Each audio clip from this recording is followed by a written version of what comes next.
دنیا میں بکھیڑے چلتے رہیں گے، ان کی وجہ سے ہمیں نہ تو مایوس ہونا ہے، ہم اسلام پہ کسی شخصیت کی وجہ سے نہیں چلتے۔ اپنے آپ کو ایسا بناؤ ہی نہیں، کسی شخصیت کے ایسے حوالے کر دو کہ یہ ہے تو میں ہوں، یہ نہیں ہے تو میں بھی نہیں ہوں۔ جو آدمی یہ کام کرے گا وہ گمراہ ہو جائے گا۔ میں نے بہت سے لوگ دیکھے ہیں، لوگ ان پہ اعتماد کرتے ہیں، بعد میں پتہ چلتا ہے یہ تو 2 نمبر آدمی ہیں، تو وہ لوگ دین سے ہی پھر جاتے ہیں۔ جب نبی کے بارے میں قرآن نے کیا کہا، دیکھو غزوہ احد میں رسول اللہ صلی اللہ علیہ وسلم کی شہادت کی افواہ پھیل گئی، جھوٹی خبر، بہت سے صحابہ حواس باختہ ہو گئے۔ قرآن میں آیتیں کیا نازل ہوئیں، وما محمد الا رسول، محمد اللہ تھوڑی ہیں، اللہ کے پیغمبر ہیں۔ افإن مات او قتل، اگر ان کی موت ہو جائے یا قتل ہو جائیں تو کیا تم دین پہ واپس پھر جاؤ گے؟ یعنی تم محمد صلی اللہ علیہ وسلم کی وجہ سے تھوڑی دین پر ہو، تم کس کو خوش کرنے کے لیے ہو؟ اللہ کو۔ نبی کو بھی خوش کر رہے ہو تو اللہ کی خاطر۔ جب آپ صلی اللہ علیہ وسلم کا وصال ہوا، آپ کی وفات ہوئی، تو صحابہ کے حوصلے پست، تو حضرت عمر نے کیا فرمایا کہ جو یہ کہے گا کہ نبی کی موت واقع ہو گئی ہے، میں اس کی گردن اڑا دوں گا۔ حضرت ابو بکر نے کیا فرمایا؟ یہی آیت پڑھی، وما محمد الا رسول، فرمایا محمد اللہ کے رسول ہیں بس۔ افإن مات او قتل، ان کی موت واقع ہو جائے یا قتل ہو جائیں تو دین سے پھر جاؤ گے کیا؟ پھر آپ نے فرمایا یا ایھا الناس، اے لوگو، من کان منکم یعبد محمدا فإن محمدا قد مات، تم میں اگر کوئی محمد کی عبادت کرتا تھا صلی اللہ علیہ وسلم تو محمد پر موت واقع ہو چکی ہے۔ ومن کان منکم یعبد اللہ، اور تم میں کوئی اللہ کی عبادت کرتا تھا۔ کیا اسلام ہے یار، کتنا یعنی کتنی کلیئرٹی ہے اسلام کے عقیدے میں۔ اور یہ اعلان وہ کر رہا ہے جو محمد کا سب سے چہیتا ہے صلی اللہ علیہ وسلم، جو سب سے چہیتا ہے، جس کو سب سے زیادہ غم ہوا ہے آپ کے بچھڑنے کا، اس کی ایسی تربیت ہوئی ہے کہ بھئی میں اصل نہیں ہوں، اصل کون ہے؟ اللہ۔ تو کیا خطبہ دے رہے ہیں، ادھر صحابہ غم میں رو رہے ہیں، جانور ہلاک ہو رہے ہیں غم میں، جو نبی جن پر سواری کیا کرتے تھے، آپ کی اونٹنی جس پر آپ سوار ہوتے تھے وہ غم میں مر گئی، بھوکی پیاسی مر گئی وہ۔ لیکن ابو بکر کیسا قوم کو سنبھالا دے رہے ہیں اور کہہ رہے ہیں یا ایھا الناس، اے لوگو، تم میں جو محمد کی عبادت کرتا تھا فإنہ قد مات، محمد صلی اللہ علیہ وسلم پر موت واقع ہو چکی ہے۔ قد لگا دیا تحقیق کے لیے۔ ومن کان منکم یعبد اللہ، اور تم میں جو اللہ کی عبادت کرتا ہے، اللہ کی غلامی کرتا ہے، فإنہ حی لا یموت، وہ آج بھی زندہ ہے، اس پر موت واقع نہیں ہوگی۔ یعنی وہ حیران تھے تمہیں کیا ہو گیا، کوئی اچھمبے کا کام تھوڑی ہوا ہے یہ، وہ تو بشر ہے، انسان ہے، انہوں نے تو دنیا سے جانا تھا، ہم تو اللہ کے لیے دین پہ چلے ہیں۔ کسی شخصیت پر اتنی قربانی نہیں دی جاتی، کسی شخصیت پر اگر قربانی دی جا رہی ہے تو کس کی وجہ سے؟ اللہ کی وجہ سے، اللہ راضی ہو رہا ہے۔ دیکھو قرآن میں نا بڑے علمی نکات ہیں۔ قرآن کہہ رہا ہے یعتذرون الیکم اذا رجعتم الیہم لترضوا عنہم، قرآن کہ لتعرضوا عنہم ہے لترضوا عنہم، کوئی حافظ نہیں بیٹھا ہوا، لترضوا عنہم فإن ترضوا عنہم فإن اللہ لا يرضى عن القوم الفاسقین۔ اے نبی، جب آپ غزوہ تبوک سے واپس پہنچیں گے تو یہ جھوٹی قسمیں اٹھائیں گے تاکہ آپ ان سے راضی ہو جائیں، خوش ہو جائیں۔ اگر آپ خوش ہو بھی گئے، اللہ پھر بھی خوش بولو نہیں ہوگا۔ دیکھو یہاں نبی کو خوش کرنے کا ثواب کیوں نہیں مل رہا؟ کیونکہ یہاں نبی کو خوش کرنے سے مقصد اللہ کو خوش کرنا نہیں ہے۔ تو قرآن کہہ رہے ایسی خوشی کا میں ایسی خوشی پہ خوش نہیں۔ اور کعب ابن مالک، مرارہ ابن ربی اور ہلال ابن امیہ، ان 3 صحابی نے سچ بول کے نبی کو ناراض کر دیا۔ منافقین نے جھوٹ بولا نا کہ یہ عذر تھا، یہ عذر تھا، ہم تبوک میں اس لیے نہیں آ سکے، یہ مسائل تھے، یہ مسائل تھے۔ نبی عالم الغیب نہیں، آپ نے کہا چلو بھائی ایسے ہی ہوگا، آپ خوش ہو گئے، ٹھیک ہے بھائی جاؤ، کوئی سزا نہیں، کچھ بھی نہیں۔ اللہ نے کہا آپ خوش ہیں، اللہ نہیں خوش ان سے۔ دوسری طرف منافقین جو مخلص صحابہ تھے 3، کعب ابن مالک، مرارہ ابن ربی، ہلال ابن امیہ، یہ 3 صحابی نے سچ بولا، یا رسول اللہ کوئی عذر نہیں تھا، بس ہم سستی کی وجہ سے پیچھے رہے، کوئی عذر نہیں تھا، جانا چاہیے تھا، ہم پہ فرض تھا، لیکن باغ پک چکے تھے، سب کچھ تیار تھا، پھر بھی نہیں گئے، کوئی عذر نہیں ہے۔ سچ بولا نا، نبی غضبناک ہو گئے۔ نبی کیا ہو گئے؟ اس لیے نہیں کہ سچ بولا ہے, اس لیے کہ جب کوئی عذر نہیں تھا تو پیچھے رہنے کا کوئی جواز بنتا نہیں. آپ نے فرمایا قم, جاؤ یہاں سے, حتی یقضی اللہ فیکم, اللہ فیصلہ کرے گا تمہارے بارے میں. 40-50 دن بائیکاٹ ہوا, یہاں تک کہ صحابی کہتے ہیں نبی نے سلام تک کا جواب نہیں دیتے تھے. کیا گزری صحابہ پر, مگر قرآن کہہ رہے ہیں میں کیا تھا ان سے, بولو, راضی تھا, کیونکہ مجھے خوش کرنے کے لیے انہوں نے سچ بولا. تو پھر اللہ نے پیغمبر کو بھی راضی کر لیا بعد میں, اور اتنا خوش ہو گئے پیغمبر, فرمایا اللہ نے تمہاری تو. اچھا اور سنیں, اسلام کے عقیدے بتا رہا ہوں کتنے واضح ہیں کہ ہم اسلام کو فالو کسی مدرسے کے کسی بندے کی وجہ سے نہیں کرتے.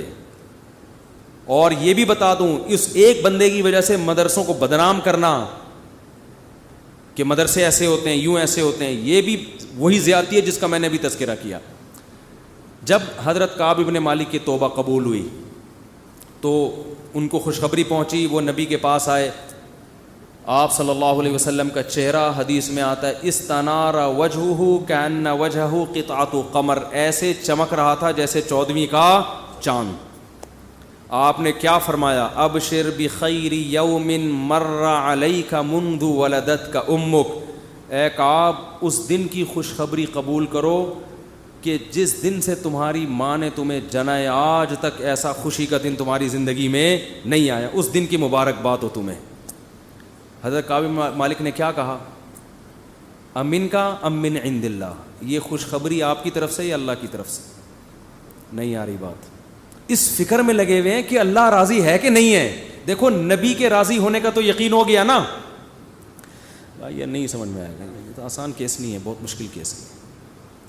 ارے جب نبی کا چہرہ 14ویں رات کی طرح چمکتا ہوا دیکھ لیا, نبی مبارکباد بھی دے رہے ہیں کہ خوشخبری ہو اور سب معاف, بس اب میں راضی, اب میں خوش, تو کعب ابن مالک کو فکر کیا لگی ہوئی ہے, نہ یا رسول اللہ ذرا کلیئر کریں بات, صاف بتائیں یہ خوشخبری اللہ کی طرف سے ہے یا یعنی اللہ بھی راضی ہوا ہے کہ نہیں ہوا؟ فرمایا لا بل من عند اللہ, نہ میری طرف سے نہیں, کس کی طرف سے؟ اللہ. میں بھی اس لیے خوش ہوں کہ اللہ خوش ہے, اللہ نے معاف کر دیا ہے, اس لیے میں بھی خوش ہوں. پھر کعب ابن مالک خوش ہوئے ہیں. تو بھائی اسلام میں اصل کون ہے؟ اللہ. تبھی علماء کہتے ہیں کسی سے تنہائیوں میں گناہ ہوا ہو بالفرض, اللہ نہ کرے, اور اس نے توبہ کر لی, پھر لوگوں کو پتہ چل گیا, لوگ تانے دے رہے بے تو ویسا تھا, ان تانوں کی پرواہ بولو مت, بولے نہ تمہارا جرم کیا اور نہ ہمیں تم سے معافی مانگنے کی ضرورت, جس سے کیا ہے وہ جانتا ہے. لوگوں کو لفٹ کرایا کرو زیادہ, کیونکہ لوگ اس چیز کو مسلط کر لیتے ہیں. ہمارے حضرت کے پاس ایک بندے کا فون آیا لندن سے, کہتا ہے یار میں نے گناہ کیا تھا, پکڑا گیا, کہہ رہے اب میں نے توبہ کر لی, رو رو کے گڑ گڑا کے اتنی معافیاں مانگی کہ اللہ نے بھی دل میں سکون ڈال دیا کہ میں نے تجھے معاف کر دیا, کہ لیکن پبلک معاف کرنے کے لیے تیار نہیں ہے. پبلک جب بھی گزر کرے ہے نا وہی, تو پبلک کا دل تو چھوٹا ہوتا ہے نا, پبلک کا دل کیا ہوتا ہے؟ چھوٹا. تو ایسی صورت میں پبلک کو زیادہ لفٹ نہیں کرائے, بولے جاؤ تمہاری ایسی کی تیسی, ہم جانے اللہ جانے تو کون ہوتا ہے بھائی میرے کو. اور قرآن کے الفاظ دیکھو یار, وَمَن يَعْمَلْ سُوءًا أَوْ يَظْلِمْ نَفْسَهُ ثُمَّ يَسْتَغْفِرِ اللَّهَ يَجِدِ اللَّهَ غَفُورًا رَحِيمًا. ایسے وجد والی آیتیں ہیں. فرمایا جو بھی گناہ کرے گا, اپنی جان پہ ظلم کرے گا, ظلم ہو گیا, گناہ ہو گیا, شیطان نے بہکا دیا اس کو, غلط ہو گیا اس سے, حقوق العباد سے اس کا تعلق نہیں ہے, کیونکہ حقوق العباد میں پھر اس بندے سے بھی معافی مانگنا ضروری. کچھ جرائم ایسے ہیں جو اللہ اور بندے کے آپس کے معاملات. فرمایا پھر اس کو خیال ہوا کہ بھائی خدا تو انتقام لے گا, اور ویسے بھی غیرت کے خلاف ہے جس نے اتنے احسانات کیے اس کو ناراض کرنا. قرآن کہہ رہا ہے ثم یستغفر اللہ, پھر وہ اللہ سے کیا کرتا ہے؟ معافی. کیا عجیب الفاظ ہیں. اللہ نے یہ نہیں فرمایا غفرہ اللہ, اللہ اسے معاف کر دے گا, نہ, یہ انداز نہیں ہے, یہ اللہ اس سے انتقام نہیں لے گا. فرمایا یجید اللہ غفور الرحیم, وہ اللہ کو پائے گا, وہ دیکھے گا کہ اللہ غفور بھی ہے اور رحیم بھی, وہ دیکھے گا اپنی آنکھوں سے. یہ ایسے ہے جیسے ہم کسی کو دعوت دیں کہ آپ ہماری دعوت پہ آؤ, آپ پوچھتے ہیں کیا کیا ملے گا. ایک طریقہ ہوتا ہے آپ بتائیں بھائی بریانی کا انتظام بھی ہے, کباب بھی ہیں, اور اللہ بھلا کرے چکن کا بھی انتظام ہے اور کڑھائی بھی ہے, 2-4 چیزیں اور بتا دی آپ نے, تو ذہن میں رکھ کر آئے گا ٹھیک ہے بھائی یہ چیزیں ہوں گی. ایک اسٹائل یہ ہوتا ہے وہ کہ بھائی کیا ملے گا, تو آپ اس کو بتائیں جب تم آؤ گے نا تو میری دعوت میں پہنچنے کے بعد تمہیں محسوس ہوگا کہ وسیم بھائی چھوٹے موٹے سیٹ نہیں ہیں. وسیم بھائی نے دعوت کی, یہ جی تم پالو گے, یہ چیز محسوس کرو گے کہ وسیم بھائی طبیعت کے تنگ, ایسا دسترخوان ہوگا, چھوڑو بریانی کباب, چھوٹی وہ غریبوں والی باتیں ہیں. کیا بریانی, مسالے والی بریانی, اور مفتی صاحب کے بیان سنتے رہتے الٹے الٹے, مسالے والی بریانی, چپلی کباب, کوئٹہ کی چائے. ابے بھائی چھوڑو یہ باتیں, یہ تو کہیں کھانچے وانچے میں پڑی ہوئی ہوگی. ٹھیک ہے نا, یجد تم پاؤ گے, مجھے محسوس کرو گے کہ یہ چھوٹا موٹا سیٹ نہیں ہے. دسترخوان دیکھ کے اندازہ ہو جائے گا بھائی کوئی بہت بڑا آدمی ہے. تو قرآن کے الفاظ کیا ہیں آپ کو پتہ ہے؟ جو بڑے لوگوں کی دعوتیں, مولانا طارق جمیل صاحب نے بتایا کویت کے شہزادوں نے ان کی دعوت کی. ایک قرآن کیا کہتا ہے, جو گناہ کرے گا اور توبہ کرے گا یجد اللہ غفور الرحیم. اللہ یہ نہیں فرما رہے کہ اس کو معاف کروں گا, اللہ فرماتے ہیں جیسے کوئی بندہ دعوت پر آئے تو آپ کہو بھائی تم پاؤ گے کہ میں چھوٹا موٹا سیٹ نہیں ہوں. ہاں میں اس پہ واقعہ سنا رہا تھا کہ حضرت مولانا طارق جمیل صاحب ایک دفعہ کویت کے شہزادوں نے ان کی دعوت کی, تو اب وہ کیا تصور دماغ میں لے کے گئے ہوں گے. فرماتے ہیں میں حیران ہو گیا, اونٹ کے بچے صحیح پورے روسٹ. نہیں آئی سمجھ میں؟ آپ کو پتہ ہے اونٹ کا بچہ کسے کہتے ہیں؟ اونٹنی کے جو بچے ہوتے ہیں نا وہ ذبح کر کے کھال اتار کے کنووں میں پورے روسٹ چاول بھر کے دسترخوان پہ رکھے. بکرے روسٹ تو سنے ہوں گے, اونٹ روسٹ نہیں سنے ہوں گے. اب جو شہزادے ہیں ان کے لیے یہ کوئی اتنی بڑی چیز نہیں ہے, ان کی یہ بریانی ہے. ٹھیک ہے نا, ان کی بھی کیا ہے. اب ان سے اگر مولانا طارق جمیل صاحب پوچھیں شہزادوں سے جی آپ کی دعوت ہے کیا کیا ملے گا, تو ان کو غصہ آئے گا نا, نہیں یار یہ سمجھ میں یار. وہ بھائی ان کو غصہ آئے گا نا کہ یار ہم کویت کے شہزادے ہیں, ہماری کرنسی دیکھو, اور ہم یہاں کا تو غریب آدمی اتنا پرتکلف کھانا کھاتا ہے, اور تم شہزادوں سے پوچھ رہے ہو کھانے میں, آپ کو غم ہو رہا ہے کہ پتہ نہیں بریانی ملے گی کہ نہیں ملے گی, پتہ نہیں روٹی ہوگی کہ نہیں ہوگی. تو اگر وہ ان سے پوچھتے تو وہ جواب میں یہ تھوڑی کہتے کہ یہ بھی ہے یہ بھی ہے, وہ کہتے بھائی آ جاؤ پتہ چلے گا شہزادوں نے دعوت کی ہے. آ جاؤ گے تو پتہ کیا چلے گا, پتہ چل جائے گا کہ شہزادہ بھی کوئی نائجیریا کا نہیں, کہاں کا, کویت کا, عرب شہزادہ ہے, اس کی دعوت ہے, آپ آئیں. اور ان کو پتہ چل گیا, انہوں نے بیان میں بھی بتا دیا. تو اللہ کا انداز یہی ہے, فرمایا تم سے کتنا بڑا جرم ہو جائے, کتنا بڑا جرم, یہاں تک کہ نبی نے فرمایا کہ اللہ فرماتے ہیں یا عبادی لو بلغت ذنوبک عنان السماء, تم نے گناہ کرتے کرتے کرتے کرتے زمین آسمان کے خلا کو بھر دیا, اتنے گناہ ہو گئے. ثم استغفرونی, پھر ایک دن تمہیں خیال آیا یار یہ غلط ہوا ہے, یہ نہیں ہونا چاہیے تھا, رب کو منانا چاہیے, بالآخر اس کا انجام برا ہے, گناہ کی سزا ملتی ہے. تو آپ نے ہاتھ اٹھا کے اللہ سے معافی, کسی اور کے در پہ نہیں گئے, کسی کی پرواہ بھی نہ کرو کون کیا کہہ رہا ہے, اللہ سے معافی مانگی. تو حدیث کے الفاظ کیا ہیں, قرآن کے الفاظ بھی عجیب ہے جو میں نے بتائے. قرآن کے الفاظ کے اللہ فرماتے ہیں معاف کرنا, تو یہ تو ہلکی بات ہے نا, معاف کروں گا تو مطلب یہ کہ یہ بریانی ملے گی, کوفتے ملیں گے, سالن, یہ تو ہم نے بتا دیا نا.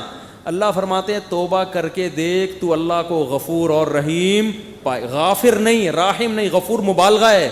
تو اللہ کو محسوس کرے گا کہ تیرا رب چھوٹا موٹا معاف کرنے والا نہیں ہے, رحیم کا مطلب بہت رحم کرنے والا ہے. اور اللہ یہ تجھے دکھائے گا کا مطلب کیا ہے, تیرے دل میں سکون پیدا ہو جائے گا کہ میرے رب نے مجھے معاف کر دیا. یہ توبہ کا پہلا انعام ملتا ہے دنیا میں, معاف بھی کرے گا اور اطمینان بھی دلا دے گا کہ معاف کر دیا. تعلق, وہ اطمینان کی علامت کیا ہے, اللہ سے جو تعلق ٹوٹا ہوا تھا وہ آپ کو جڑا ہوا محسوس ہوگا. گناہ کی وجہ سے جو دل میں کالک آ گئی تھی وہ کالک آپ کو ختم ہوتی ہوئی نظر آئے گی. یہاں تک علماء کہتے ہیں کہ بعض لوگ گناہ کر کے ایسی توبہ کرتے ہیں کہ گناہ سے پہلے جو اللہ کا ان سے تعلق تھا نا گناہ کے بعد جب توبہ کی تو اس سے زیادہ اچھا تعلق پیدا ہو جاتا ہے ان کا, پہلے سے بھی زیادہ اچھا اللہ کی محبت پیدا ہو جاتی ہے. یہ تو قرآن میں, حدیث میں کیا آتا ہے کہ اگر زمین اور آسمان کے خلا کو تم نے گناہ کر کر کے پر کر دیا, ثم استغفرونی, پھر مجھ سے مغفرت طلب کرو, لغفرت, معاف کروں گا. اتنا کافی تھا نا یہ جملہ. یار نہیں آ رہی سمجھ میں. دیکھو اللہ یہ کہہ دیتے کہ زمین اور آسمان کے خلا کو پر کر دیا, مجھے ناراض کیا ہے نا, پبلک کے پاس جانے کی ضرورت نہیں. عیسائیوں میں پادریوں کے پاس جا کے معاف کرواتے ہیں, اتنے پیسے لے لو معاف کر دو. اللہ کہتے ہیں پادری کا کیا بگاڑا ہے تم نے, ناراض مجھے کیا ہے, نماز چھوڑی ہے مجھے ناراض کیا, زنا کیا مجھے ناراض کیا, انٹرنیٹ پر فحش فلمیں دیکھی مجھے ناراض کیا, یہ جو ہو رہے ہیں گناہ آج کل, کچھ بھی کیا مجھے ناراض کیا نا, آؤ میرے سامنے گڑ گڑاؤ. تو اللہ کیا کہتے ہیں, زمین اور آسمان کے خلا کو پر کر دیا, پھر مجھ سے معافی مانگو گے معاف کروں گا. کافی ہے نا, بس کر دیا معاف. آگے اللہ ایک اور جملہ بناتے ہیں, لا ابالی, کسی کی پرواہ. بولو اردو میں لفظ سماعت ہو کہتے ہیں بڑا لا ابالی قسم کا آدمی ہے. سنا یہ لفظ, ہاں بولنے میں کچھ ٹیکس لگتا ہے. لا ابالی کہتے ہیں نا, یہ عربی کے لفظ سے آیا لا ابالی. لا کا مطلب نہیں, ابالی کا مطلب پرواہ نہیں کرتا میں کسی کی. جیسے جو آدمی کسی کی پرواہ نہیں کریں گے بڑا لا ابالی سا آدمی ہے. تو اللہ کیا کہتے ہیں, لا ابالی, معاف کروں گا کسی کی پرواہ نہیں. کیا مطلب, یہ جملہ لگانے کی کیا ضرورت تھی؟ جملہ اس لیے لگایا جا رہا ہے کہ بہت سے نیک لوگوں کو اعتراض ہو سکتا ہے, اے اللہ اتنے سارے گناہ سیکنڈوں میں معاف, یہ بات ہماری کھوپڑی میں بولو نہیں, کچھ تو تھوڑی سی ہوتی. جیسے ایک بیٹا نافرمان ہو, 20 سال باپ کو ستاتا رہے, اب باپ کو زندگی بھر ستایا اس نے, باپ نے کہا ایسی کی تیسی ہے, ابھی دیکھتا ہوں میں جائیداد سے آگ کر دوں گا, میں یہ کر دوں گا. باپ بوڑھا ہو گیا, مرنے لگا ہے بھائی, اب جائیداد کی تقسیم کا وقت آ رہا ہے, اور اب یہ گیا, اس کو پتہ ہے کہ اب تو سارا معاملہ خراب, زندگی بھر ستاتا رہا. آخر میں آ کے ابا سے کہتے ہیں, ابا I am very very sorry. ابا کہتے ہیں چل جا معاف کیا. دوسرے بیٹوں کو آئے گا نا غصہ, ہے بھائی, ابا یہ کیا, یہ تو آپ کے رحم دل ہونے سے ناجائز فائدہ اٹھا رہے ہیں بھائی, ابھی آپ کے جانے کا وقت ہے, اور یہ آ کے سوری کر کے چلا گیا. تو ابا اگر ابا ہوں گے تو آپ دوسرے بچوں کو کیا بولیں گے, باپ تم ہو یا میں ہوں؟ کیا خیال ہے, باپ تم ہو یا ٹھیک ہے تمہارا مشورہ ہے میں نے سوچ لیا. باپ بہرحال کون ہے, میں, میری مرضی, میری جائیداد ہے, میری میراث ہے, میں کسی کو بھی نہ دوں, میں صدقہ کر دوں, جاؤ.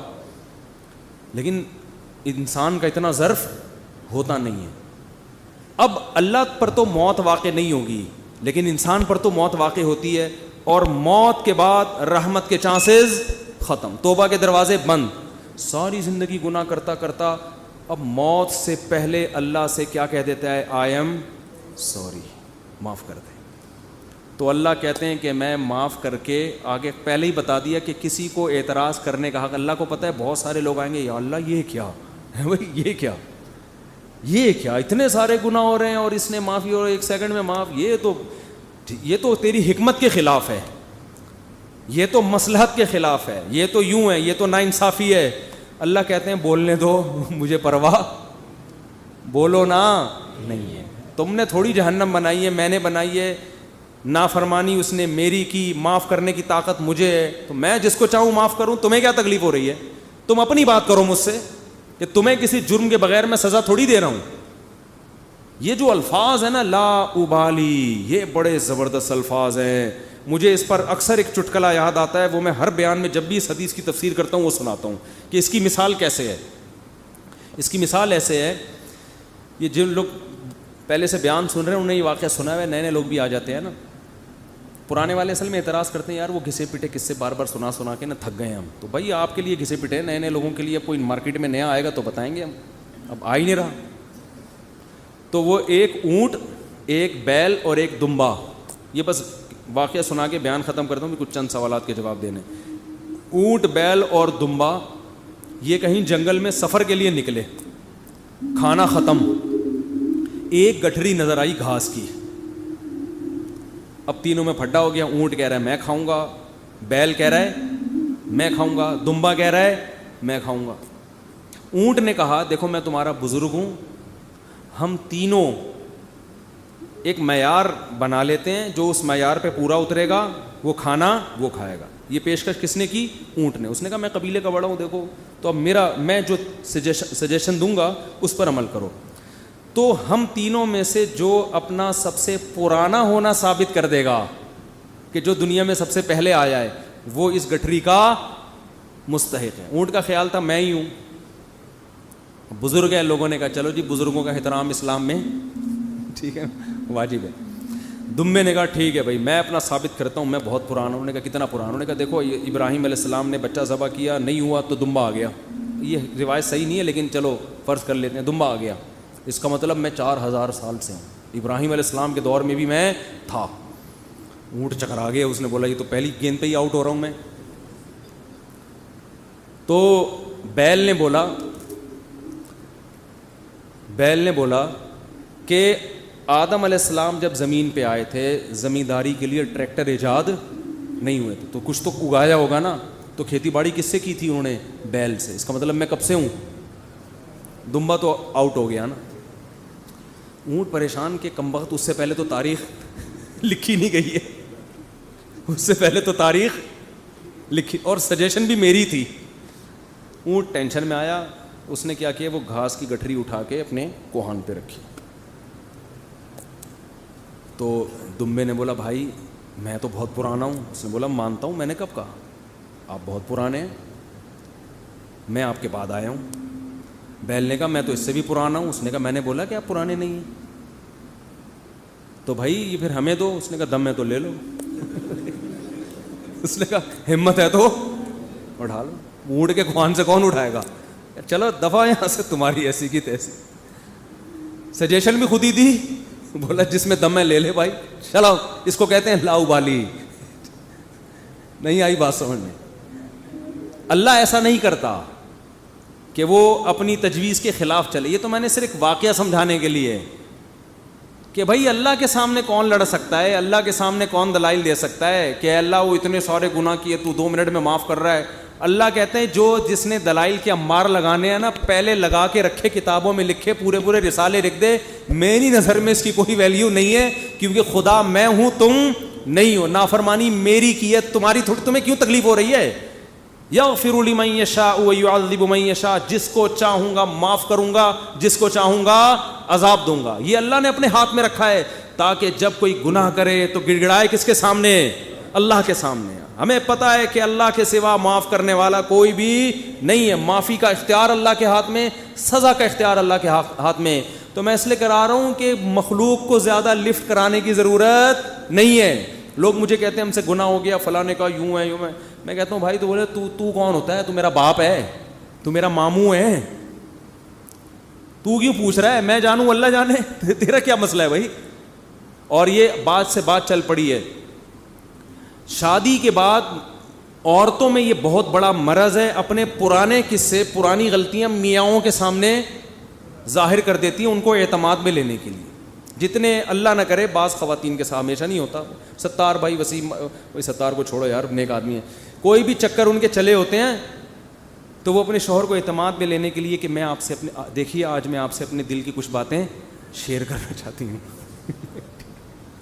دل کی کچھ باتیں شیئر کرنا چاہتی. کیا شیئر کرنا چاہتی ہیں جی؟ دیکھیے اب ہم دونوں ایک دوسرے کے شریک حیات ہیں, میں نہیں چاہتی کچھ آپ سے چھپا رہے. آپ سے پہلے میری ایک جگہ اور بھی شادی ہو چکی ہے, چھپ کے ہوا تھا نکاح, یہ ہو رہا ہے, پھر وہاں بھی ہوئی تھی, یہ بھی ہوا, پھر اس سے چکر چلا, لیکن میں نے توبہ کر لی تھی. اور تم اس کو کیوں بتا رہی ہو؟ تم تو چھوڑو, وہ انسان ہے بھائی, وہ اس کے دل میں بدگمانی ایک بال آ گیا, قیامت تک وہ بال نہیں نکلے گا. چھوڑو تمہارا ماضی کیا گزرا, اس کو بولو بھائی میں بہت نیک گھرانے میں پیدا ہوئی ہوں, بہت نیک ہوں, اسی طرح قبول ہو, ٹھیک ہے. نہیں تو میاں تفتیش کر رہے ہوتے ہیں گھس گھس کے, موبائل میں تفتیش کر رہے ہوتے ہیں گھس گھس کے. تو یہ کس نے اجازت دی آپ کو تفتیش کرنے کی بھائی؟ اسی طرح عورت شوہر سے بھی نہ پوچھے, پرانے, وہ بھی مکھنچو بیٹھ کے اپنے پرانے قصے سنا رہا ہوتا ہے, اس کو بھی اعتماد کیا ہو جاتا ہے. جو اللہ نے جس گناہ پہ پردہ ڈالا, آپ خود اگر اس کو ظاہر کر رہے ہو تو آپ سے بڑا بے وقوف دنیا میں کوئی بھی نہیں. ایک عورت نے مجھے بتایا کہ میرے شوہر کو مجھ پہ شک ہوا, اس نے ماضی شادی سے پہلے, دیکھو شادی کے بعد کی بات ہے, شادی سے پہلے کیا ہوتا رہا چھوڑو اس کو, ٹٹولا بالآخر میں نے اگل دیا جی میرا کسی سے غلط تعلق تھا, میں نے توبہ کر لی. کہہ رہے جب بھی پھڈا ہوتا ہے کہتے تم ہو تو وہی نا. میں نے کہا غلطی آپ کی ہے. کیوں بتا رہی ہو بھائی؟ وہ 100 دفعہ بھی پوچھ رہے ہیں, آپ کیوں بتا رہے ہو, کیوں بتا رہے ہو آپ اس کو؟ تو ہمارا تعلق کس سے ہونا چاہیے؟ ہم اللہ کے بندے ہیں, جرم اللہ کا تو توبہ بھی کس سے؟ اللہ کی. اور ایک اور بات سے بات نکلتی ہے, بعض خواتین کے ساتھ کوئی ایسا واقعہ ہو چکا ہوتا ہے کہ وہ کنواری نہیں رہتی, بعض دفعہ کوئی مسئلہ ہوتا ہے ان کے ساتھ, یا بعض دفعہ کوئی برائی ہو چکی ہوتی ہے جس سے وہ توبہ کر چکی ہوتی ہیں, وہ شادی کرتے ہوئے ڈر رہی ہوتی ہیں, تو وہ ڈر رہی ہوتی ہیں کہ شوہر کو پتہ چلے گا, وہ کہے گا یہ تو کنواری نہیں ہے. تو وہ جب میں فون اٹھاتا تھا نا اس طرح کے مشورے بھی کہ ہم کیا شوہر کو بتا دیں, تو یہ حماقت نہیں کرنا بھائی. یہ تو کسی بھی طرح سے زائل ہو سکتا ہے, کسی بیماری سے بھی ہو سکتا ہے پردہ زائل, اور بھی 10 بعضوں کے پیدائشی نہیں ہوتا. تو ایسے موقع پہ جھوٹ بولنا بھی جائز ہے. نہیں آ رہی بات؟ عورت کے لیے جائز ہے کہ وہ شوہر سے بولو نا, جھوٹ بول دے, وہ یہ نہ بتائے کہ میں نے بدکاری کی ہے پھر توبہ کر لی ہے, یہ اتنی تفصیل میں جانے کی ضرورت نہیں ہے. وہ بول دے بھائی یہ پیدائشی نہیں ہے, یہ جھوٹ ہے. لیکن کیوں؟ وجہ اس کی یہ کہ اس کمبخت کو یہ تفتیش کی اجازت نہیں ہے کہ وہ پوچھے آپ سے. جو ماضی کے قصے ہیں وہ کیا ہیں؟ وہ ختم, وہ پرانے ہیں. تو جو ٹوہ میں لگتا ہے نا, ٹوہ میں گھستا ہے ایک دوسرے کی ٹوہ میں, اللہ اس کو کیا کرتے ہیں؟ رسوا کرتے ہیں. تو گناہ ہو جائے کس سے تعلق؟ اللہ سے. ہم عیسائی تھوڑی ہیں کہ پادریوں سے جا کے یا پنڈتوں سے جا کے اپنے گناہ شیئر کر رہے ہوں. مجھے بھی لوگ آ کے بتاتے ہیں, میں کہتا ہوں یار مجھے نہیں بتاؤ کیا ہوا ہے, میں بھی انسان ہوں. ہاں ایک صورت میں آپ بتائیں, جیسے کوئی مریض ڈاکٹر کو اپنی بیماری بتا رہا ہوتا ہے علاج کے لیے, تو کسی بزرگ سے کسی عالم سے آپ کا تعلق ہے, آپ سمجھتے ہیں کہ اس سے میں مشورہ لے سکتا ہوں, اور مشورہ اس وقت تک نہیں لے سکتا جب تک میں اس کو اپنا پورا مرض بتاؤں نہیں کہ میرے اندر کیا گناہ ہے جو میں چھوڑنا چاہتا ہوں مگر مجھ سے چھوٹتا نہیں. ایسی صورت میں پھر مجبوری ہے بتانے کی تاکہ وہ اس کا کوئی علاج بتائے آپ. تو اس کا خیال کرنا چاہیے. یہ اللہ کا دین کتنا زبردست ہے, اللہ نے ہمیں بتا دیا گناہ سے بچنا کیسے, ہو جائے تو کرنا کیا ہے. تو ہمارا رب ہے غفور الرحیم, جب توبہ کرو گے اللہ کہتے ہیں میں بتا دوں گا کہ میں, لوگ معاف نہیں کرتے مگر میں معاف کر دیتا ہوں.